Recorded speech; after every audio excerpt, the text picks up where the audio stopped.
เดินเดินชมเปิดพัดลมใต้หีไม่เท่าแล้วบอกว่าจะดีเปิดจะขี้จะดีกว่าเก่าเดินนางเดินเดินนางเดินตึงตึงดิดดิดตึงตึงตึงดิดดิดตึงเดินเดินชมเปิดพัดลมใต้หีไม่เท่าแล้วบอกว่าจะดีเปิดจะขี้จะดีกว่าเก่าเดินนางเดินเดินนางเดินตึงตึงดิดดิดตึงตึงตึงดิดดิดตึงคนเขาออกมาแฉออกมาด่าแต่ทำเป็นหน้ามึนทำเป็นไม่รับรู้อะไรวะสักทำไมต้องรับรู้ด้วยล่ะคะอันไหนจริงไม่จริงเรารู้อยู่แก่ใจทำไมต้องให้คอยรับรู้ด้วยล่ะคะขอบริเหตุยังให้เขาค่ะขอบริไปด่าเขาค่ะขอบริเหตุในเขาค่ะขอบริเบ้ายังให้เขาเสียหายเลยค่ะแต่เขาอยากมาเบ้าให้คอยกับเรื่องของเขาคอยมีจิตใต้สำนึกพอเนาะที่เจ้าต้องการอีหยังคะคอยถามเนี่ยต้องการอีหยังคะต้องการเขามาแชร์คอยให้คอยมาด่าเขาบอกบอคอยบอกเอาแล้วแบบเมื่อก่อนนะบอค่ะแล้วแต่อยากด่าก็ด่าเพราะว่าทุกวันนี้มันช่องทางด่าคนมันหลายแล้วมันหลายเราอยากสร้างก็สร้างดูบซื้อมาสร้างคอยออกมาด่าคอยกับเรื่องของเขาคอยบริเหตุยังไงเขาค่ะนะคอยยืมเงินคอยก็ใส่เบิดละค่ะ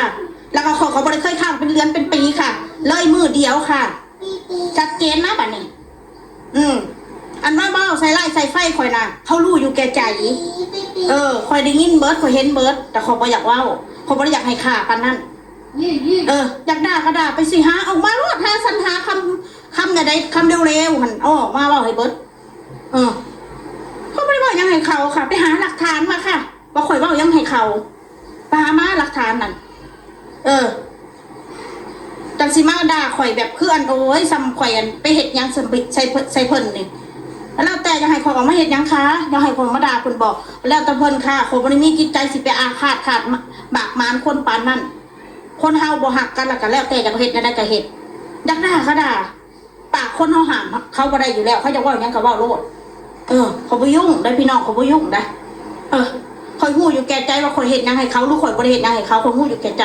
คนสองคนฮู้อยู่แก่ใจคนเฮาเว้าได้ก็เว้าได้เว้าให้คนอื่นเสือโอ้กูเป็นผู้ให้กูอยากเว้าไหนแล้วกูก็เว้าคนเขาก็เสือต่อให้คอยออกมาว่าคอยบ่ได้เป็นคือเราเว้าเด้อแบบนั้นเด้อแบบนี้เด้อมันไม่มีประโยชน์มันไม่มีประโยชน์สิมานั่งแก้ตัวหรือแก้ไขอะไรทั้งนั้นก็อยู่เฉยๆไปของข่อยทำเป็นหน้ามึนไม่รับรู้เอาไปยังคนไหมถ้ารับรู้ให้เฮ็ดได้ออกมานั่งให้ออกมาด่าว่าโอ้บ่แม่นเด้อแบบนี้เด้ออันนี้บ่แม่นเด้อไผเสือบัดนี้มีคนเสือข่อยบ่บ่มีแล้วข่อยจะออกมาเว้าเพื่ออะไรล่ะคะแล้วจะให้ข่อยแล้วก็ให้ได้ด่าข่อยก็ด่าข่อยบ่ได้เฮ็ดหยังให้เพิ่นจิตใต้สำนึกคนเป็นคนข่อยมีแล้วจะเว้าเนี่ยได้ก็ใส่ร้ายข่อยจะเว้าในใดหรือเราบ่เว้าใส่ร้ายเรื่องจริงหรือบ่จริงก็บ่ฮู้บ่ฮู้นำเพราะว่าข่อยฮู้ผู้เดียวสิ่งที่เราเว้าออกมานะนะเว้าให้ข่อยอยากอันนั้นอันนี้อันนั้นก็แล้วแต่ยืมเงินก็เลยดำมือ2มือมันบ่แม่นเรื่องปัญหาที่ต้องมานั่งด่ากันแบบนี้แล้วว่าคอยบล็อก Facebook แล้วคอยบ่ได้บล็อกเด้อจ้ะเฟซคอยมีปัญหาไว้บล็อกนี่เอามาไงเนี่ยสื่อเฟซคนนี้ทักมาโลดทักสื่อเฟซมาทางไหนกูลืมแล้วคนสู้ชีวิตดิ้นกันไปคนสู้ชีวิตดิ้นรนกันไปบอกดิ้นรนกันนั่นแหละถ้าเขามาแล้วคอยเป็นคนบล็อกอย่าไปเว้าเขาบ่ได้บล็อก Facebook คอย Facebook อันเก่าคอยน่ะผู้ใดทักหาคอยทักได้เบิดแต่คอยบ่สามารถที่ส่งข้อความได้พี่น้องเด้อเอาแล้วแต่แล้วคนพูดเรื่องนั้นบุญคุณส่วนบุญคุณคนเราน่ะแยกค่ะเฮาใหญ่ก็แล้วโตกันแล้วมันบ่แม่นเด็กน้อยอายุ10ปลายปีเด้ทุกคนต่างเป็นผู้รักผู้ใหญ่คนก็มีลูกแล้วใครก็อายุรัก30กว่าเลยสิเข้า40แหละติดต่อเฟซเจ้าเนี่ยให้ฝากมาเฟซบุ๊กกันโอ้เมสเซนเจอร์เนาะอยากด่าก็ด่าเลยอยากว่าอย่างนี้ก็ว่าหูแล้วคอยสินั่งหัวเราะว่าดูเลยเขานั่งหัวเราะอันใดก็จริงเขาก็หัวเราะไปเป็นดังสี่เนาะคนเฮาเป็นดังสี่เนาะคนเฮาคนเราจริงๆแล้วถ้าไม่ชอบไม่รักไม่กันแล้วก็พอจบสิไปเว้าเห็นอย่างว่าเพื่ออีกอย่างคนเขาเว้าแบบนั้นค่ะบ่แม่นบ่ต่างเนี่ยกับคนอยากมีแสงเห็นคนอื่นเฮ็ดแล้วก็จะเฮ็ดตามคอยคิดแต่ซ้ำนั่นพี่น้องว่าได้ก็เว้าได้ลิ้นบ่มีกระดูกค่ะว่าได้ก็เว้าได้เว้าคนอื่นเขาบ่ได้ยินนำคน2คนคุยกันคนอื่นบ่ได้ยินนั่นน่ะมาว่าโอ้ยมันเป็นแบบนั้นมันเป็นแบบนี้เด้อมันตีลูกมันเด้อมันอันนั้นเด้อมันหน้าด้านเด้อยืมเงินหม่องนั้นยืมเงินหม่องนี้เอายืมเขาก็ใช้ไม่เขาบ่ใช้ เลยดำมือมันก็บ่ได้มีปัญหาหรอมั้งแต่หายืมเงินนอกระบบเลยเป็นอาทิตย์เขาก็ยังให้เขายังบ่ได้มาด่าปีเงิน4-5,000เงินบ่ได้ล้วงบ่ได้หลายเงินที่ว่าโอ้ยเงินเยอะมากนะอันนั้นอันนี้นะโอ้ยเยอะได้ฝากมากก็ให้เบิดทุกคนบ่ได้ให้คนเดียวฝากมา5,000-6,000ก็ให้อันนั้นให้ผู้นี้ให้ผู้นี้ให้ผู้นั้นอุดหนุนกันไปบ่แม่นให้คนผู้เดียวใดก็เงินเยอะมากนะเยอะเท่าไรเยอะนะฮอดอยู่บ่20,000นะอย่าเว้าอันนี้มันบิดเบียนมันบ่แม่นความจริงอ่ะอย่าเว้าเถอะเยอะบ่เยอะก็เอาเลยเอาไปโชว์เลยสลิปโอนเงินน่ะโอนเข้าบัญชีพ่ออัวข่อยอยู่แล้วเอาไปโชว์เลยไปโชว์แล้วบอกว่าให้ซื้อยังแน่ให้ผู้ใดแน่เงินน่ะอย่าเว้าแบบนั้นว่าอันนี้มันบิดเบือนน่ะจากคนเฮาหักกันแพงกันอยู่ดีแบบมาเว้าให้ข่อยแล้วบ่ได้เว้ายังไงเลยพี่น้องแต่ทำไมต้องคิดจะไปทำลายกันในโซเชียลแบบนั้นมีอะไรคุยกันสิเงินไม่ใช่เงินหลักล้านหลักแสนน่ะเงินหลัก1,000-2,000เขาบริดูถูกเงินพี่น้องแต่เขายืมเขาก็ใช้ในเมื่อยืมคุณก็เต็มใจให้เราแม่นบอกพี่ช่วยได้พี่ก็ช่วยนะเขาถึงกล้าเขาคุยกันแม่นบอกปกติคือพี่เลี้ยงนี่แหละเลี้ยงเขาบ่มีเงินเขายืมแน่เจ้า11,000-5,000เอ้ยบ่มีนะมันเอ้ยบ่มีได้ช่วงนี้บ่มีหันเราสิปฏิเสธเลยถ้าเราบ่มีถ้าเรามีเราก็สิโอนมาให้นะถ้าเรามีเราโอนให้โลดโอนเนี่ยมึงกินโลด500,000ซอยซื้อกับข้าวกับน้ำเป็นทางสั้นดิFCหลายคนบ่แม่นคนที่เขาเจ้าปล่อยเงินกู้ให้ก่อนมือหนึ่งก็สิมาด่าเป่งเบาแบบนี้มันบ่แม่นผู้ใหญ่คนที่เป็นผู้ใหญ่เขาไม่ทำกันเขาบ่ได้เฮ็ดหยังให้คุณนะเขาไม่ทำอะไรให้คุณเลยถ้าข่อยออกไปเว้าให้เล่าบ่เสียให้หายบ่อันนี้ได้ยินรับป้อนคำมาผิดธรรมดาก็ต้องคุยละน้องม่วนอย่างสิเด้อจังสิเด้อคุยสิเว้าสิข่อยบ่มีหนี้ดอกข่อยน่ะข่อยสิเป็นหนี้พี่สังเงิน1,000-2,000น่ะบ่ข่อยสิหนี้เฮ็ดจังคนเฮาหักกันแพงกันบ่อยไม่ใช่น้อยๆคุณก็ไม่ได้ให้เราคนเดียวว่าเรื่องข่าวสารคือกันฟังนะทุกคนนะโทรมา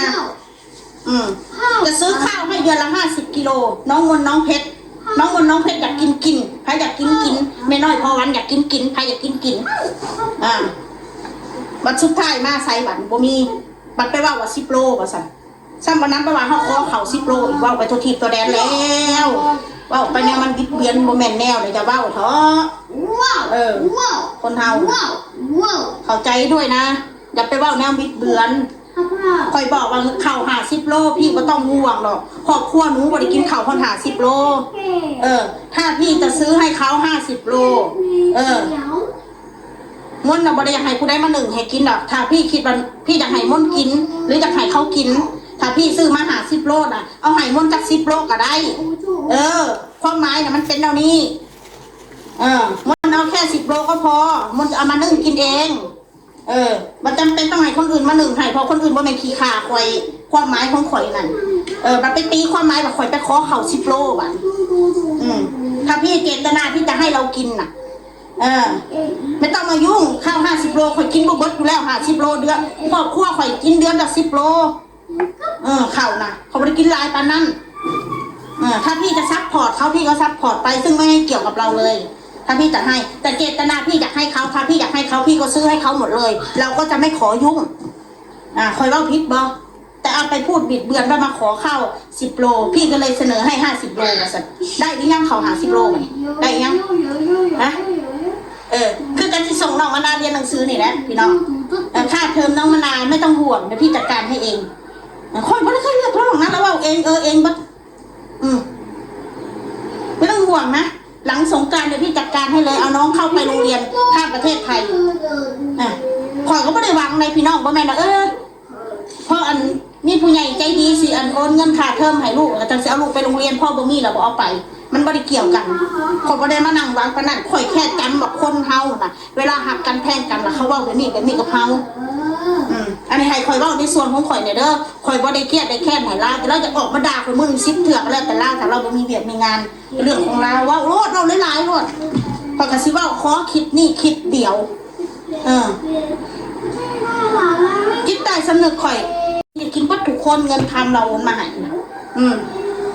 เพราะว่าใครคือกันเพราะว่าคือกันกับพี่เลี้ยงคือกันเวลาเราโอนเงินมา1,000จะกินนั่งจอกจะกินเบิดนำกันทุกคน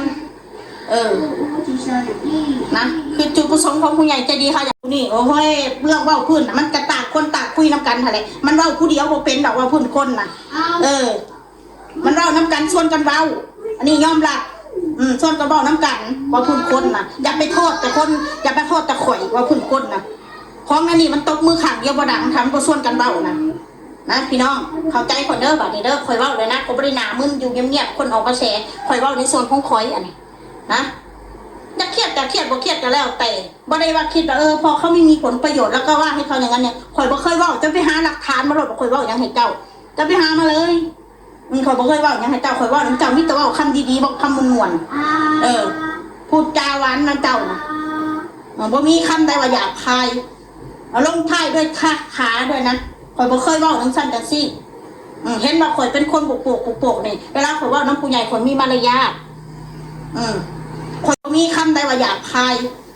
ลงท้ายด้วยขาด้วยนะข่อยบ่เคยว่าจังซั่นจังซี่เห็นว่าข่อยเป็นคนปกนี่เวลาข่อยว่าน้ำผู้ใหญ่ข่อยมีมารยาทข่อยบ่มีมารยาทในเวลาข่อยว่าในโซเชียลนี่แหละพี่น้องเอ้ยบ่แม่นยังดอกอยากด่าก็ด่าก็แล้วแต่เอาเต็มที่เลยจ้าเพราะว่ายังข่อยรำคาญหูเดี๋ยวก็มีคนมาแตะลิงให้พังเลยเดี๋ยวก็ส่งเข้ามาได้เมสเซนเจอร์เลย